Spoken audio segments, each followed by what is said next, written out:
আপনারা যারা ড্রাইভিং শিখতে চান এই ভিডিওটা একটু কষ্ট করে দেখে যান। আমাদের এক একটা স্টুডেন্ট কিভাবে গাড়ি চালায়। এই যে স্টুডেন্টটা দেখতেছেন, এই স্টুডেন্ট মাত্র 2 দিন গাড়ি চালিয়ে 3 দিনের দিন এরকম গাড়ি চালাচ্ছে। আমি আপনাকে গ্যারান্টি দেব, যদি আপনি 2 দিন পরে যদি 3 দিনের দিন যদি এরকম গাড়ি চালাতে আপনি না পারেন, তাহলে আপনাকে ডাবল টাকা ফেরত দেওয়া হবে। আমাদের প্রত্যেকটা স্টুডেন্ট এত সুন্দর করে আমরা ড্রাইভিং শিখাই, মানে যেটা আপনি চিন্তাও করতে পারবেন না, এত ভালো করে ড্রাইভিং শিখাই। বাংলাদেশে যে কোনো জেলা থেকে এসে আমাদের এখানে ড্রাইভিং শিখতে পারবেন। এরপরে আমি আরেকটা স্টুডেন্ট আপনাদেরকে দেখাচ্ছি, যে এই স্টুডেন্টটার ভিডিও আগে 2-1টা করা ছিল। এরপর দেখেন এখন যে স্টুডেন্টটা দেখতেছেন, এ মাত্র 2 দিন পরে 3 দিনের দিন এই ভিডিওটা করা।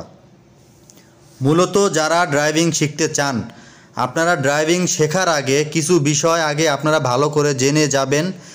এরপরে হচ্ছে বুঝে শুনে ড্রাইভিংয়ে ভর্তি হবেন। যে কোনো জায়গায় ভর্তি হয়ে যাবেন না, কারণ ম্যাক্সিমাম জায়গায় ড্রাইভিং শেখা যায় না। ড্রাইভিং শেখার জন্য ভালো জায়গা লাগে, স্পেস লাগে পার্কিং করার জন্য, মাপ বোঝার জন্য, ব্যাক গিয়ারে চালানোর জন্য।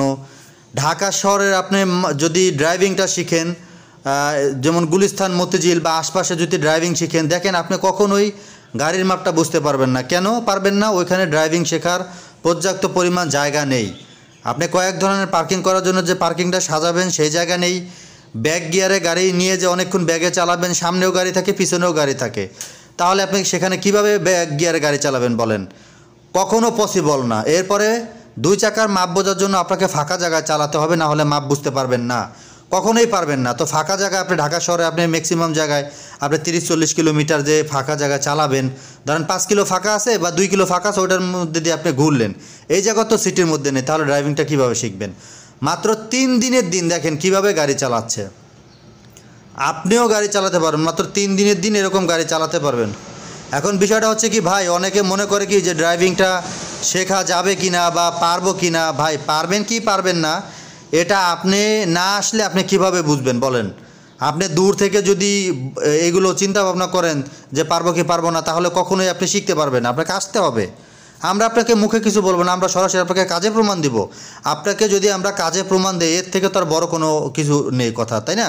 তো এখানে সারা বাংলাদেশ থেকে লোক আসে। আমাদের এখানে ড্রাইভিং শেখার ধরন এত ভালো যে আপনি যে কোনো জায়গায় একটা চাকরি করতে পারবেন, বিদেশ গেলে গাড়ি চালাতে পারবেন, আপনি সব জায়গায় আপনি ড্রাইভিং করতে পারবেন। আর ম্যাক্সিমাম সবাই চেষ্টা করবেন যে ঢাকার মধ্যে ড্রাইভিংটা শেখার জন্য, কারণ ঢাকায় আপনি গাড়ি চালাতে পারলে ভাই আপনি অলরাউন্ডার। আপনি গ্রামে ড্রাইভিং শিখবেন তো আপনি ভুল করলেন, কারণ ম্যাক্সিমাম মানুষ কিন্তু ঢাকায় এসে চাকরি করে, ঠিক আছে? তো এখন ঢাকা যদি চাকরি করেন, তাহলে আপনাকে ঢাকায় গাড়ি চালানো শিখতে হবে।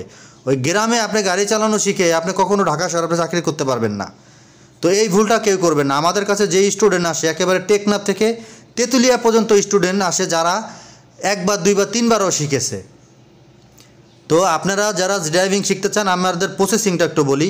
আমাদের ঢাকা উত্তরায় অফিস, আমাদের এখানে 1 মাসের কোর্স, অটো গাড়ি ম্যানুয়াল গাড়ি আপনি দুটাই শিখতে পারবেন। আমাদের কোর্স ফি হচ্ছে ড্রাইভিং 8,000 টাকা, আর বাসা ভাড়া মানে সিট ভাড়া পড়বে 2,000 টাকা। তো আমাদের এখানে আসার ঠিক 1 মাস আগে আপনাকে সিট বুকিং করতে হবে, আর সিট বুকিংয়ের সাথে সাথে আপনাকে 2,040 টাকা আবার পাঠিয়ে দিতে হবে। কেন? আপনার জন্য একটা সিট রাখবো বা রুম রাখবো। এখন যদি আপনি অ্যাডভান্স না করেন ভাই, তাহলে ঢাকা শহরে কেউ রুম সিট কেউ রাখবে না, আমরা না, কেউই রাখবে না। তো এর জন্য হচ্ছে আপনারা যে কোনো জায়গা থেকে সে ড্রাইভিং শিখতে পারবেন। দেখেন ভিডিও স্ক্রিনে দেওয়া নাম্বার আছে বা ভিডিও ডেসক্রিপশনে 2টা নাম্বার দেওয়া আছে, এই নাম্বার আপনারা কল করে ড্রাইভিং শিখতে পারবেন। কল করার সময় সকাল 10টা থেকে রাত 10টা পর্যন্ত। আর আরেকটা ইনফরমেশন দেয়, সেটা হচ্ছে ড্রাইভিং লাইসেন্সের যে বিষয়টা। অনেকে আছে যে ড্রাইভিং শিখে বিদেশ যেতে চাচ্ছেন। ভাই ড্রাইভিংটা অত্যন্ত চাহিদা বিদেশে। আপনি যে কোনো কাজ শিখে যাবেন, কিন্তু ড্রাইভিংয়ের উপরে আর আমার মনে হয় না যে আপনি ভালো কিছু করতে পারবেন। ড্রাইভিংয়ে অনেক চাহিদা, অনেক টাকা আপনি ইনকাম করতে পারবেন। বাংলাদেশি ড্রাইভিং লাইসেন্স অনেকের ধারণা যে নিয়ে যাওয়া লাগে কি না, ভাই অবশ্যই বাংলাদেশি ড্রাইভিং লাইসেন্স নিয়ে যাবেন। এই ভুলটা কেউ করবেন না। দেখেন আপনি ওইখানে ড্রাইভিং লাইসেন্স না নিয়ে গেলেও আপনি ড্রাইভিং করতে পারবেন। কি করতে পারবেন? ধরেন আপনি একটা হাউজের গাড়ি চালালেন, একটা মালিকানা হাউস ড্রাইভিং করলেন। তো এখানে দেখা যাচ্ছে যে এখান থেকে যে ওইখানে একটা ইন্টারন্যাশনাল লাইসেন্স আপনাকে করতে হবে, ইন্টারভিউ দিয়ে আপনি এরপরে হচ্ছে আপনি ওইখানে হাউস ড্রাইভিং করলেন। তো আপনার 42টা ধরেন ক্লাস হবে। আপনি যখন বাংলাদেশি লাইসেন্স নিয়ে যাবেন, তখন আপনার ক্লাস হবে 21টা। এই গেল। আর 2 নম্বর কথা হচ্ছে যে আপনার যখন বাংলাদেশ থেকে যখন ড্রাইভিং লাইসেন্স নিয়ে যাবেন, আপনি বড় বড় কোম্পানি বলেন বা ট্যাক্সি যখন চালাইবেন তখন আপনাকে বাংলাদেশি লাইসেন্স কিন্তু শো করতে হবে, বা বড় বড় ফিউচারে আপনার বাংলাদেশি লাইসেন্স লাগবেই।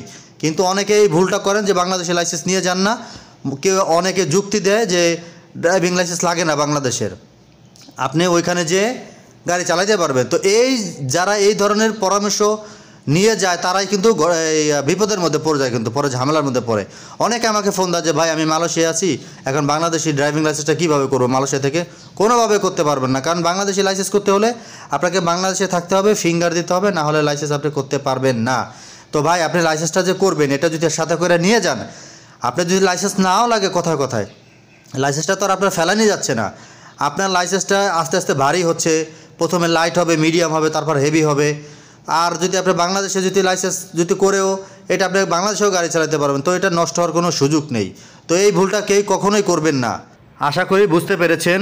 আর এই মুহূর্তে ভিডিওটা যারা ফেসবুক পেজ থেকে দেখতেছেন, পেজটি ফলো দিয়ে অবশ্যই লাইক দিয়ে ভিডিওটা শেয়ার করে দিবেন, এটা আপনাদের সবার কাছে রিকোয়েস্ট।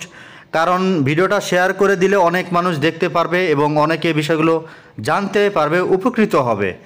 আর এই মুহূর্তে ভিডিওটা যারা ইউটিউব থেকে দেখতেছেন অবশ্যই চ্যানেলটি সাবস্ক্রাইব করে নেবেন। আপনার যদি কোনো মন্তব্য থেকে থাকে বা কোনো কিছু জানার থাকে তাহলে কমেন্টস করবেন। অন্যজনের পরামর্শ কখনো কানে নেবেন না, তাহলে কিন্তু আপনি কখনোই ভালো কিছু করতে পারবেন না। তো দেখা হবে নতুন কোনো ভিডিওতে, সে পর্যন্ত সবাই ভালো থাকবেন। আল্লাহ হাফেজ।